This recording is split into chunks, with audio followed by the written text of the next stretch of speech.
Hello friends and family of YouTube. Well, today is my last day here in Kiev. Last full day. I get up tomorrow morning. I have to leave here about 7:30, get on a shuttle bus, go get on an airplane and head to Odessa, Ukraine. So anyway, today is the last full day that I have here in Kiev, and I've got a couple of things I want to go check out today, and when I get back into the hotel tonight, I'll make a video kind of giving my wrap-up version of Kiev, let you know how safe it is here, let you know some things I encountered while I was here, just give you kind of an overall wrap-up of the trip here in Kiev before I go to Odessa.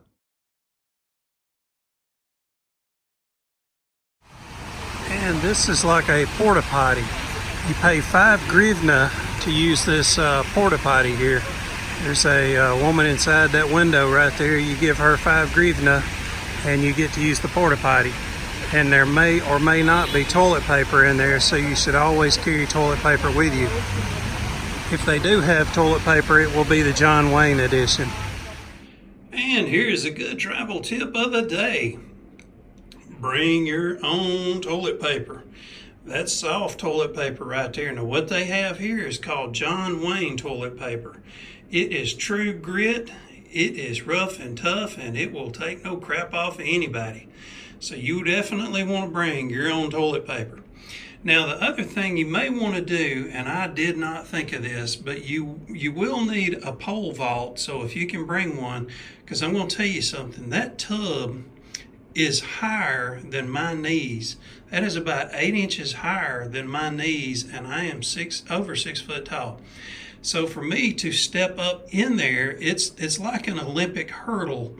Well, the problem is you can't get much of a running start because, see, the wall is right here. So if I was to try to get a running start and run and try to jump over that right there, the problem is I smack right into that wall. And if you'll notice, they've got some kind of soap dispenser right there. So I always hit my knee on that when I try to jump over this right here. Now the other problem that they've got going on is there's no kind of slip thing down here in the tub. So man, it gets slicker than you know what down there. But once you get it wet in here and all that stuff, so just something for you to think about. If you've got a way to bring you a pole vault to get up in there, it might help you out. Hey, I tell you what, while we're at the bathroom, we need to do our test. All right, so I got a piece of paper in there. So we're gonna find out which way does the water turn down here when you flush the toilet. Does it go clockwise or counterclockwise? Now the problem we're gonna have is, you see, they have a button up here on top of the toilet. They don't have a lever. So what happens, I think, is when you push this, a big suction thing comes up and lets all the water come through there. But hopefully we'll still get to find out if it'll go clockwise or counterclockwise. Here we go. 1, 2, 3. Oh, look at that. Looks like it's going counterclockwise. How about that? All right. Now, I'm up in the northern part of the country, so I tell you what, since I'm up here in Kiev, when I get down to Odessa, I'll do this same test and we'll see if it still has the same result down there. What I'm trying to do now is get to what they call the farmer's market. It is the roundish building there that's in brown, has a metal roof to it. You can see a little bit of rust up on top of the building there. It's what I'm trying to get to, and like I said, that's called a farmer's market, so yeah, it'll be fun to check this out. And here we are at the farmer's market. These beautiful front doors on here.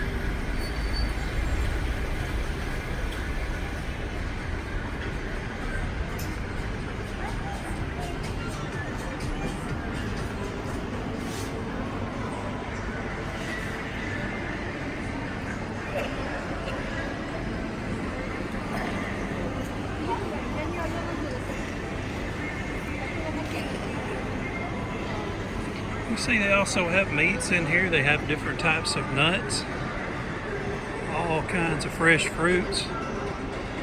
Look how beautiful these fruits are.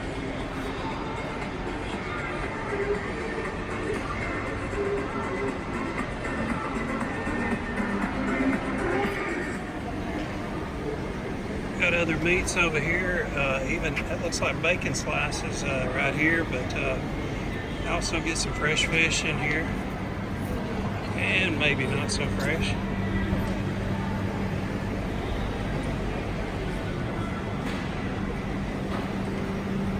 Homemade cheeses. There you go.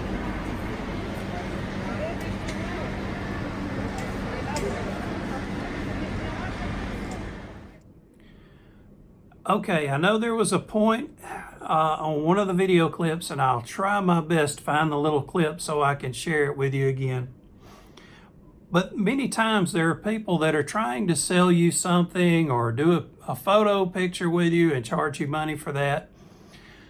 I saw one guy who had some doves, and he would put a dove on each shoulder of yours or let you hold them out in your hand, and he would take photos and he would sell those to you for, I don't know, $5 or whatever it was.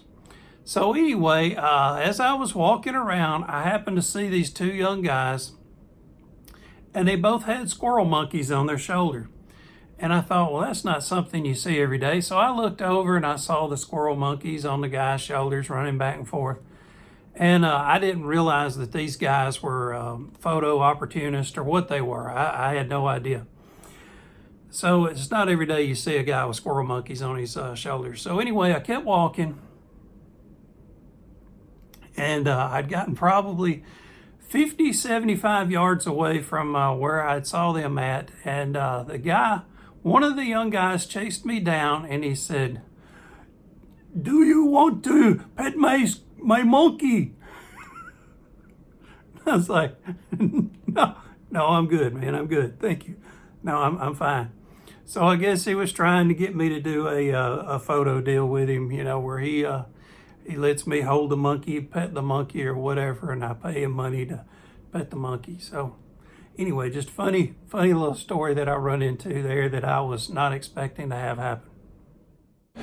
Well, while trying to tell that story about the monkey, I ended up with a good blooper clip or whatever you want to call it. I was trying to do the accent, and my accent was so horrible I started laughing while trying to tell the story. I'm not making fun of the guy with the monkey. I'm making fun of my own horrible accent. Here it is.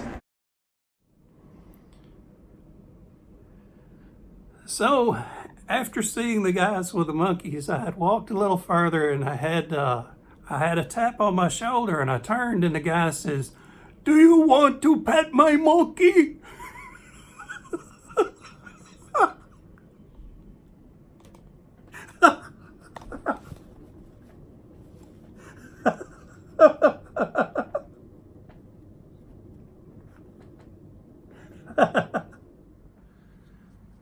Okay, so they refer to the money as grivna, and I may be mispronouncing that, but I'm sure I'm fairly close.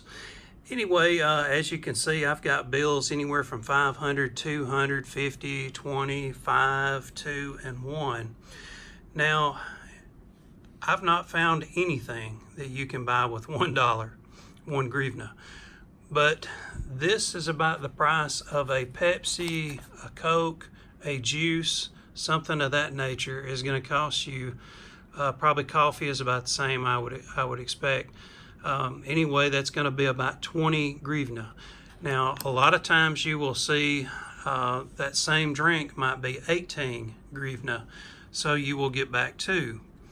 Now, what I have run into quite often is that it's really hard to keep the 2s and 1s at hand, because these, you will go through these quicker than you will anything.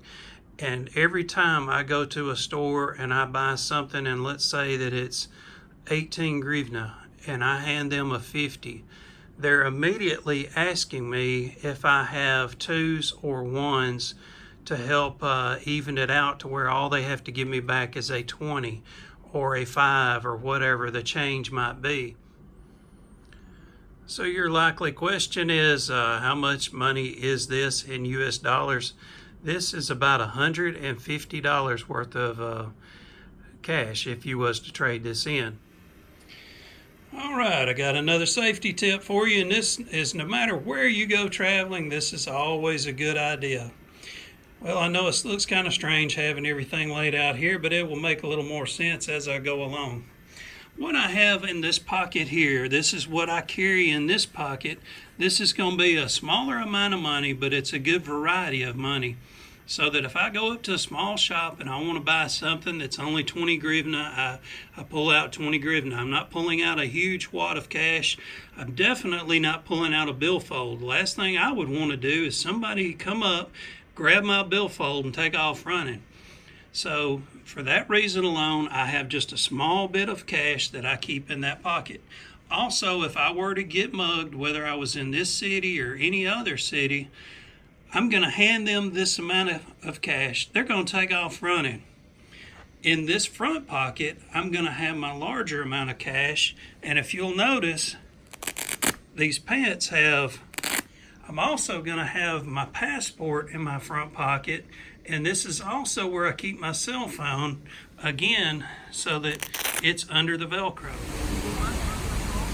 And now I'm going to show you a good example of why it pays off to be able to read and speak the language while you're here. I just ordered this fresh made apple juice, and they took 4 apples, ground them up in a blender along with some ice, so I was able to tell them I wanted it cold. So not only did I get that because I could speak the language, but I also got this, what they refer to as a tart, and I could not read and understand what the name was of this, but he had lemon tart also. So what I did is I said not lemon, and that way he knew which one I wanted. But you can tell, man, this thing is going to be awesome. And I just got photo bombed or video bombed, whatever you want to call it, by a 5-year-old kid. She come over here, looked over my shoulder, and was heckling. How about that? So anyway, let me tear this thing up. And now for a little segment I would like to call Mythbuster. For anybody that thinks the people over here are dying to leave this country, no, that right there is the reason nobody would want to leave this country right there. Because that does not exist in America. So I guarantee you nobody wants to leave this place. It's too awesome.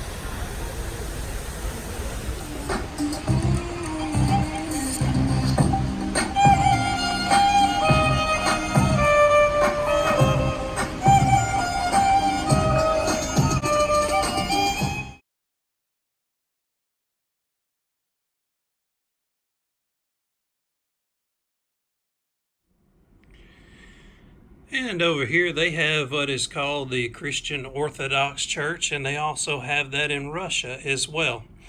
And I bought this cross right here at a church in Russia 15 years ago. And this is what it is aged to look like over the 15 years. If you'll notice, these are a shiny chrome and silver, I guess is what it's supposed to be. Well, that's what this one was back when I bought it. So I just wanted you to kind of get an idea of, if you do come over here and you buy crosses for yourself or for your family, that's what they will look like after some time. So I love the aged look, and it definitely makes me think of the song, The Old Rugged Cross. But anyway, these range from anywhere from 220 hryvnia all the way up to 500 hryvnia. And 200 would basically get you a meal at Kentucky Fried Chicken. But anyway, man, I'm looking forward to giving these out as gifts. I've got a few people in mind that I want to give these to, and what I really want to tell you is I had somebody from Canada, some great viewers and friends of mine, gave me $30 before I left on my trip, and they gave it to me to use on this trip. And I want them to know that $30 of this went to, the money that they gave me, went to help purchase some of these. So at least they know that something great went with their money, and I'm not going to call out their name just in case they don't want to be called out, but their money was well spent, and I sure appreciate it. Well, we have finally made it to the end of the Kiev, Ukraine videos. Man, I tell you what, I really enjoyed Kiev. It was a very safe place. As I mentioned, I did have a couple of small issues that happened or occurred, whatever you want to call it. But I tell you what, the culture of Ukraine, these people do not sit in their houses and watch TV and play on computers and cell phones all day like Americans, how we do. Their culture is that they get out of the house and they go on the streets, they visit with each other, they do their shopping, they stay outside. So the great of that is that you get to see all the people of the city and they stay active. That's why so many of them look fit. Well, with that being said, if you were to dump all the people out of American houses and put them out on the streets and them roam the streets, you would have so much more troubles, I do feel. So it is a very safe country. It is a very nice culture of people, very welcoming. I never felt unsafe while I was there at all. So anyway, I left here and I went to Odessa, and the next videos that I put out from Ukraine will be from Odessa. And I will tell you, there is a difference between Odessa and Kiev, a huge difference to me. So anyway, I'm going to leave you with some more people watching with the sights and sounds of Kiev, Ukraine. Thanks again for watching. Please leave me some comments. See y'all soon.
If you're wondering what that annoying clicking, popping sound is, it's something to do with a transit system. They have this click and popping racket going on all the time, so you know where the train system's at or whatever that thing is called. But anyway, I never rode on it. I just know that that's where this sound was coming from.